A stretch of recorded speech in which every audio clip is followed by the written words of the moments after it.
Bike নিয়ে বাবাধামের উদ্দেশ্যে রওনা দিলেন জলপাইগুড়ির এক দম্পতি। প্রায় 450 কিলোমিটার পথ বাইকে চেপে পাড়ি দেবেন এই দম্পতি। উদ্দেশ্য বাবা মহাকালের মাথায় জল ঢালা। বিগত কয়েক বছর ধরেই বাইক নিয়ে বাবাধামে যেতেন জলপাইগুড়ির আদরপাড়ার বাসিন্দা সুমন সরকার। তার আগে বন্ধুদের সাথে যেতেন বাসে করে, কিন্তু এবার নিজের স্ত্রীকে সাথে নিয়ে বাইকে চেপে বাবাধামের উদ্দেশ্যে রওনা দিলেন। এ বিষয়ে সুমন সরকার বলেন, এবার সাথী হিসাবে স্ত্রীকে নিয়ে বাইক চেপে বাবাধামের উদ্দেশ্যে রওনা দিলাম। এদিন বাবাধাম যাওয়ার আগে জলপাইগুড়ি মাসকালাইবাড়ি হনুমান মন্দিরে প্রার্থনা করে বাবাধামের উদ্দেশ্যে রওনা দেন ওই দম্পতি। এর আগে আমরা বন্ধুদের সাথে গেছি, এবারে খালি জাস্ট দুইজন। কত কিলোমিটার যাওয়া আসা? এটা বাবাধাম 450 কিলোমিটার।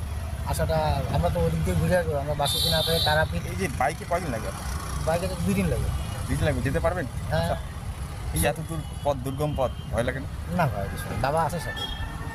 কেন এই অভিজ্ঞতাটা কেন? এটা ভালো লাগে, এটা শখ একটা। এত বছর তো বাসে গেছি, 16 সাল থেকে আমি বাইকে যাচ্ছি। ঠাকুরের দর্শনে? হ্যাঁ, ঠাকুর দর্শন। আপনার কেমন লাগে এই যে প্রথম যাচ্ছেন? আমি তো এইবার প্রথম যাচ্ছি, আমার খুব ভালো লাগে। ভালো লাগছে, এখন অভিজ্ঞতা হয়নি আসলে? না। কীভাবে প্রস্তুতি কী নিয়েছেন? হ্যাঁ, প্রস্তুতি কী নিয়েছেন এই বাবাধাম যাবেন, কী নিয়েছেন? সব কিছুই নেওয়া হয়েছে, জল, শুকনো খাবার, জামাকাপড়, ওষুধপত্র সব নিয়েছেন? একবারে যাবেন না কত থেমে থেমে যাবেন? থেমে থেমে যাবো। Disclaimer. This channel may not promote any violent, harmful or legal activities. All content provided by this channel is meant for an educational purpose only.